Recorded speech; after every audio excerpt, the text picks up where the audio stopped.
जो हालात तोशाखाना केस के थे वो हालात और जल्दी और उजलत हमें इधर नज़र नहीं आ रही। आपके सामने किस तरह जल्दी और उजलत में उस केस को ख़त्म किया गया, छुट्टियों में केस लगाया गया, किस तरह हमारा हक़ दिफा हमें गवाहान पेश करने का मौका ना दिया गया।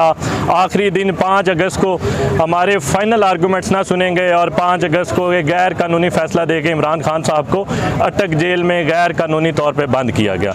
उसके बाद जो हमारी अपील, हमारी सज़ा मौतली की एप्लीकेशन पहले दिन सुनी जानी चाहिए थी, 25 दिन हमें इंतज़ार करवाया गया। कभी कहा गया कि बेंच मौजूद नहीं, कभी कहा गया कि पेट में दर्द है मुखालिफ वकील के, कभी कहा गया उनकी तैयारी नहीं है, कभी कहा गया कि उनके पास फ़ाइल नहीं है। और 25 दिन बाद वो सज़ा पहले दिन मुअत्तल हो जाती, उसको 25 दिन लगे सज़ा मुअत्तल होते होते। उसके बाद इन्होंने 15 अगस्त को हमें बताए बगैर, हमें सुने बगैर, इमरान खान साहब को बताए बगैर, क्योंकि हमने जेल में कंफर्म किया उनसे, तो उन्होंने कहा कि मुझे किसी ने नहीं बताया कि आपकी गिरफ़्तारी इसमें डाली गई है, हमें भी नहीं बताया गया। और जज साहब ने उनकी गिरफ़्तारी डाली गई जज साहब की मौजूदगी में। पहले उनका फ़िज़िकल रिमांड मांगा गया, जो जज साहब ने इनकार किया। उसके बाद उनका जुडिशल रिमांड दिया गया और उसके बाद जैसे ही हमें पता चला कि उनको जुडिशल कर दिया गया तो हमने बाद अज़ गिरफ़्तारी पोस्ट अरेस्ट बेल फ़ाइल की। उस बेल में आपको पता है कि बाद अज़ गिरफ़्तारी में मैक्सिमम 1 दिन का नोटिस होता है, अगर डेट हो अगले दिन का नोटिस होता है। आज आपके सामने पहली जब डेट ऑफ हेयरिंग थी तो हमें कहा गया कि आपने 2 एप्लीकेशंस, वो एप्लीकेशंस क्या थी कि हमने कहा कि जो ट्रायल की नोटिफिकेशन रातों रात मिनिस्ट्री ऑफ लॉ ने जारी किया है उसको आप ख़त्म करें। और हमें ज़ाहिर है इमरान खान साहब आपके सामने हर रोज़ किसी न किसी अदालत में पेश होते थे। हर रोज़ पहले तो कहा जाता था कि आपने हर सूरत आना, चाहे व्हील चेयर पे आएँ या किसी भी सूरत आएँ। हम कहते थे कि इमरान खान साहब की जान को ख़तरा है, लेकिन कहा जाता था कि भाई आपने हर सूरत आना है। वो रातों रात सिक्योरिटी का बहाना बना के अटक जेल में ट्रांसफ़र कर दी गई।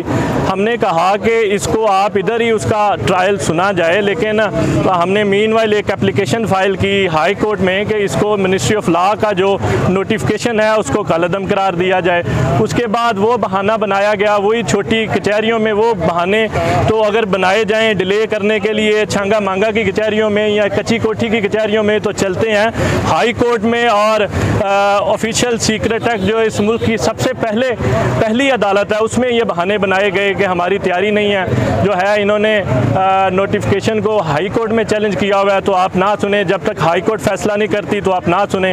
हाई कोर्ट ने बाद में जब समाअत हुई इस केस पे तो क्लियर किया कि हमने तो किसी को नहीं रोका, ट्रायल कोर्ट को तो नहीं रोका, आप मेरिट पे ज़मानत का फैसला करें। फिर कहा गया कि मंडे को आप अपने दलाइल दें। जब हम मंडे को आए, लास्ट मंडे को, लास्ट पीर को, तो उसके बाद आपके सामने इस केस को आपके सामने जज साहब मौजूद नहीं थे। हमें कहा गया कि एक पूरा हफ्ता जज साहब मौजूद नहीं है।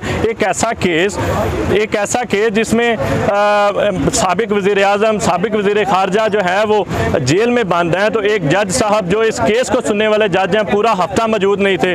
उसके बाद जब हम आज आए हैं तो सुबह कहा गया कि सुप्रीम कोर्ट में FIA के प्रोसिक्यूटर्स बिजी हैं, और FIA के प्रोसिक्यूटर्स सुप्रीम कोर्ट में तो उनका हमने चेक करवाया कोई केस नहीं लगा हुआ था। और सुप्रीम कोर्ट में जो समाअत थी अगर होती तो वह 11 बजे शुरू होनी थी, 9 बजे ये बहाना बनाया गया। उसके बाद 1 बजे जब वो आए हैं तो देखें अवाम के टैक्स के पैसों से जो प्रोसिक्यूटर्स लगाए गए उनका सिर्फ एक ही काम है कि इमरान खान साहब को इस ज़मानत में कितना हमने डिले करवाना है। सिर्फ एक ही काम है, हमारे आपके टैक्स के पैसों से जो है वो प्रोसिक्यूटर्स हायर किए गए, करोड़ों रुपए उनको फीसें दी गई। सिर्फ एक उनका मकसद है कि इमरान खान साहब को कितनी देर जेल में रखना है। तो मैं समझता हूँ कि बहुत